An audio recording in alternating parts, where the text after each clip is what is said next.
আসসালামু আলাইকুম, স্বাগত জানাচ্ছি। কেমন আছেন? বিনমিশাল আছি আপনাদের সঙ্গে। গত সপ্তাহে সমগ্র সৌদি আরবে 18,000-এরও বেশি প্রবাসীকে আটক করা হয়েছে বিভিন্ন অপরাধে।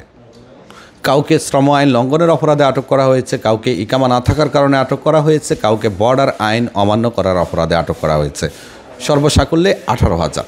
এই যে 18,000 লোক, এরা কিন্তু সবাই বাংলাদেশি না, বিভিন্ন দেশের। সৌদি আরবে প্রায় 50টিরও অধিক দেশের মানুষ বসবাস করে, কাজ করে। এই 50টি দেশের মানুষ মিলিয়েই 18,000 প্রবাসী হয়েছে আটক। আপনারা গত কয়েকদিন ধরে বাংলাদেশিদের রটানো একটা গুজব দেখতে পেয়েছেন।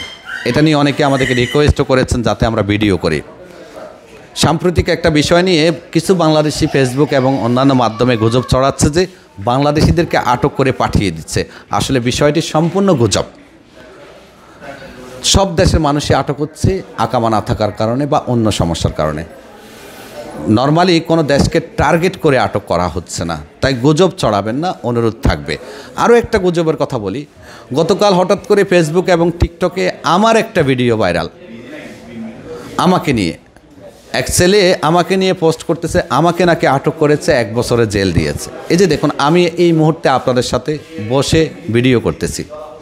গতকাল আমি লাইভ করছি, প্রত্যেক দিনে আমি লাইভ করতেছি। আজকে আমি আমার জেদ্দা অফিসে আছি, গতকাল আমি মক্কা অফিসে ছিলাম। আগামী কয়েকদিন আমি থাকবো মদিনাতে, রিয়াদে, দাম্মামে, জুবাইলে। এই যে গুজবগুলো, আসলে গুজব রটানো সহজ, আপনারা কেউ আতঙ্কিত হবেন না। সাম্প্রতিক কোনো বিষয়ে সৌদিতে কোনো দরপাকড় হচ্ছে না।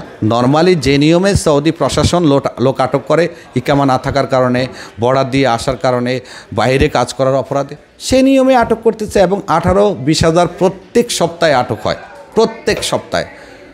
নর্মালি কোনো বাংলাদেশিকে টার্গেট করে কোনো অভিযান চলছে না। তাই সবসময় একটা জিনিস খেয়াল রাখবেন, আইনের বাইরে আমি আপনি আমরা কেউ নই। আইন আমাদের সবাইকে মানতে হবে। আইনের ব্যত্যয় ঘটে এমন কিছু করলে প্রত্যেকের ক্ষেত্রে সমস্যা হতে পারে।